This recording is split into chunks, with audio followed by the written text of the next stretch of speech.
네, 오늘도 굉장히 긴 본문을 이제 함께 읽으셨습니다. 잠언 10장에서 15장까지의 말씀을 우리가 함께 읽었습니다. 오늘 이제 읽은 본문 중에서 10장 5절 우리가 한 번 더 읽으시겠습니다. 10장 5절입니다. 10장 5절. 여름에 거두는 자는 지혜로운 아들이나 추수 때에 자는 자는 부끄러움을 끼치는 아들이니라. 아멘. 인생에 그리고 신앙에 있어서의 추수할 때는 반드시 오게 됩니다. 왜냐하면 그것은 우선 심었기 때문이고 또 잘 가꾸고 이제 자라게 가꾸었기 때문이지만 하나님께서 그것을 자라게 하실 것이기 때문에 반드시 추수할 때가 옵니다. 이 추수할 때가 곧 보람이 있는 때이죠. 그런 시간입니다. 그런데 추수할 때를 놓치거나 알지 못하면 어떻게 되겠습니까? 그동안 노력하고 수고한 모든 것이 허사가 되고 만다. 그래서 모든 일에는 시작도 중요하지만 마무리하는 것도 참 중요한 것 같습니다. 추수할 때에 그 소산을 잘 수확해야 먹고 마실 수가 있게 되고 누릴 수가 있게 되고 또 공동체와 이웃과 우리의 가족을 그것으로 살릴 수 있기 때문이죠. 무엇을 심고 무엇을 추수할 것인가, 그것이 이제 그래서 중요한 것입니다. 그리고 추수할 열매가 있어야만 감사할 수도 있습니다. 이스라엘은 전통적으로 그래서 절기를 통해서 감사를 기억하게 하고 그것으로 말미암아 이웃과 더불어 즐거워하는 것을 그들에게 심어 주었죠. 그래서 곧 첫 수확을 마치고 나면 77절에 처음 익은 열매로 함께 하나님 앞에 감사하고 또 이제 이웃과 함께 즐거워하고, 수확을 마치면서는 또 초막절을 하면서 이웃과 더불어 여호와 앞에서 감사하고 또 즐거워하는 시간을 꼭 가졌습니다. 이것처럼 우리도 지금 기도를 심는 때 또 기도를 심고 가꾸기를 또 힘써가고 있습니다. 그래서 이처럼 반드시 이 기도가 수확되어지고 열매를 얻는 시간이 반드시 옵니다. 그때를 우리가 기억하시면서 또 그 시간들을 기다리시면서 늘 하나님께 감사하고 또한 공동체가 더불어 즐겁게 되는 날을 기대하시는 저와 여러분 되기를 다시 한번 축원합니다. 10장 우리 11절에서 12절도 한 번 더 읽으시겠습니다. 10장 11절과 12절입니다. 의인의 입은 생명의 샘이라도 악인의 입은 독을 머금었느니라. 미움은 다툼을 일으켜도 사랑은 모든 허물을 가리느니라. 아멘. 이제 계속 읽다 보면 이제 반복되는 몇 가지가 있는데, 오늘은 이제 그 말과 언어 생활에 대해서 의인과 악인을 구별하여 지금 말씀하시는 부분을 얘기했는데, 그 하나님의 말씀을 이제 우리가 얘기할 때, 말과 언어에 대해서 얘기할 때 그 이제 즐겨 듣는다라는 표현을 쓰거든요. 즐겨 듣는다. 즐겨 듣는다라는 표현을 쓰는데, 그 즐겨 듣다라는 그 단어의 그 어원을 보면 샤마으라는 이제 단어를 이제 히브리어를 씁니다. 근데 여기서 이제 보통 성경에서 듣는다라고 할 때 귀에 그냥 들리는 말이 있고, 좀 즐겨 듣는다 이렇게 표현한 이제 우리 번역의 말을 잘 보면 그거는 그냥 듣는 게 아니라 좀 주의하여 듣는다 또는 뭐 새겨 듣는다, 이제 이렇게 해석할 수 있습니다. 그런데 그렇게 이제 성경에서 말하는 새겨 듣고 즐겨 듣는다, 이제 열심히 듣는다라는 의미는 그냥 귀에 들리는 것을 듣는 것이 아니라 잘 새겨서 듣는다는 얘기는 완전히 이해하여 그것을 받아들여서 행하기까지의 의미를 말합니다. 근데 그러려면 좀 그 듣는 말들로 인하여 영향력을 받는다는 얘기가 되는데, 제가 한 몇 년 전에 그 목회자들 대상으로 하는 어느 세미나에 참석한 적이 있었어요. 한 3박 4일 하는 이제 세미나였는데, 그 목회자들 이렇게 한 50명 정도 이렇게 모여서 강의 듣고 또 이제 또 뭐 식사도 하고 뭐 그러는 세미나였습니다. 근데 그렇게 하는데 이제 그때 진경 총회장 하셨던 이제 제가 존경하는 목사님 강의가 있어서 참 달게 잘 들었는데, 그 시간이 이제 끝나면서 그 회중에 있던 어떤 목사님 한 분을 이렇게 한 분한테 요청을 하시더라고요.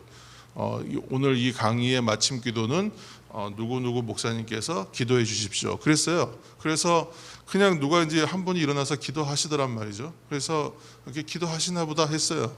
근데 기도를 하는데 그 기도의 말이 대단한 기도의 내용이 아니었거든요. 그런데 이분이 기도하는데 마음에 감동이 일어나는 거예요.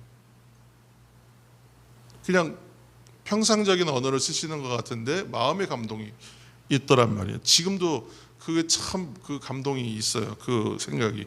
근데 왜 그런가? 이 분이 사용하는 언어가요, 굉장히 정제되어 있어요. 말이. 그냥 똑같은 많은 목사님들이 계시지만 이분이 기도하는데 그 기도의 말을 듣는데 참 좋은 거예요. 그래서 야, 좀 저렇게 좀 정제되고 뭔가 이렇게 그 성품과 인품과 그 생각들이 다 배어나는 언어들을 가지고 기도하시더라고요. 그래서 참 감동이 됐어요. 그래서 야, 저분이 도대체 누구신가 이제 하고 이제 쉬는 시간만 되면 괜히 옆에 가서 그분의 이제 출처와 정체를 밝히려고 저분이 누구신가 하고 옆에 조용히 따라다녔는데 알고 보니까 이분이 이제 그 한국 루터교는 교회가 전체 다 해도 50개 정도밖에 안 됩니다. 한국의 루터교는 작아요. 작은 교단입니다. 그래서 제가 알기로는 49개인가 50개 정도의 교회밖에 안 되고 성도를 다 합쳐도 5,000명 정도밖에 안 됩니다. 그러니까 우리 교단에 뭐 얼마큼 큰 교회 하나만 크기가 그만큼도 안 돼요. 근데 루터교가 굉장히 많은 일을 하거든요. 한국에서 그래도 큰 사역들을 많이 펼쳐내려고 애를 쓰는 교단으로 알고 있는데 그 한국 루터교 총회장 하시던 김철환 목사님이라는 분이라고 나중에 이제 알게 됐습니다. 그래서 이제 이분이 어떠한 분인가 하고 이제 나중에 영상도 찾아보게 되고 설교도 찾아보게 되고 뭐 이렇게 좀 발언하시거나 어디 간증하신 것도 찾아보게 되고 좀 듣게 됐습니다. 보니까 말이 정제되고 성품과 영성이 다 그 입술에서 드러나는 그런 삶을 사시는 분이더라고요. 제가 알기로는. 그래서 참 감동을 받았던 기억이 납니다.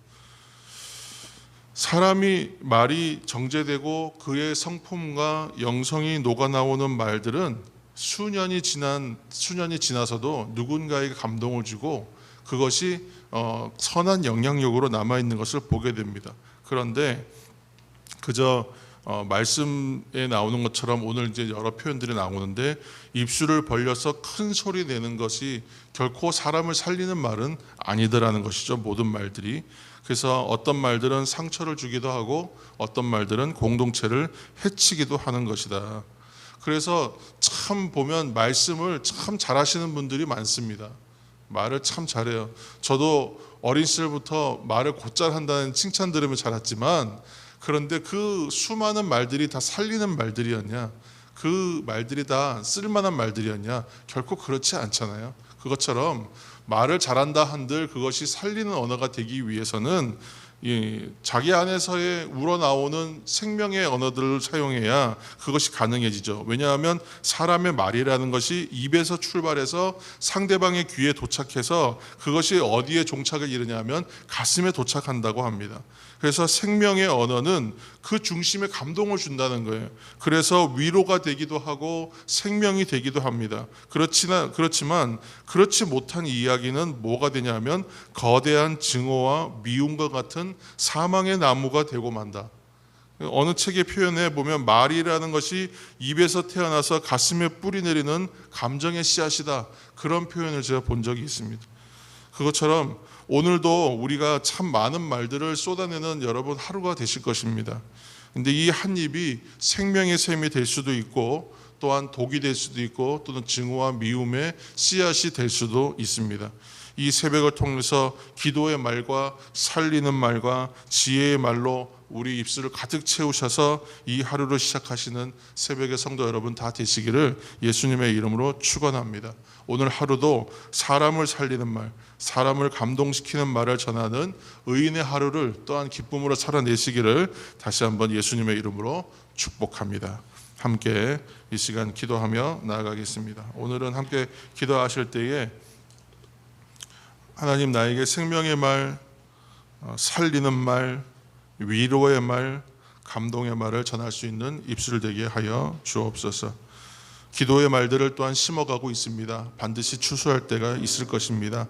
하나님, 모든 일의 시작과 더불어 마지막이 중요한 것처럼 이 시기들을 기도를 열심히 심게 하여 주시고, 그것이 결국은 생명을 얻고 반드시 추수할 날이 오는 그 시간들을 우리가 또 잘 만날 수 있도록 하나님 도와주옵소서. 무엇보다 이 기도의 말들을 통하여 하나님께 나아감을 통하여 하나님 안에서 지혜를 얻음으로 살리는 말, 생명 있는 말, 위로를 전하는 말, 감동 주는 이야기들을 전하는 그러한 생명의 입술로 나를 사용하여 주옵소서. 그렇게 우리 간절한 마음으로 함께 기도하시고, 함께 또한 중보하실 때 연로하신 분들을 위해서 기도해 주시고 환우들을 위해서 기도하여 주시기 바랍니다.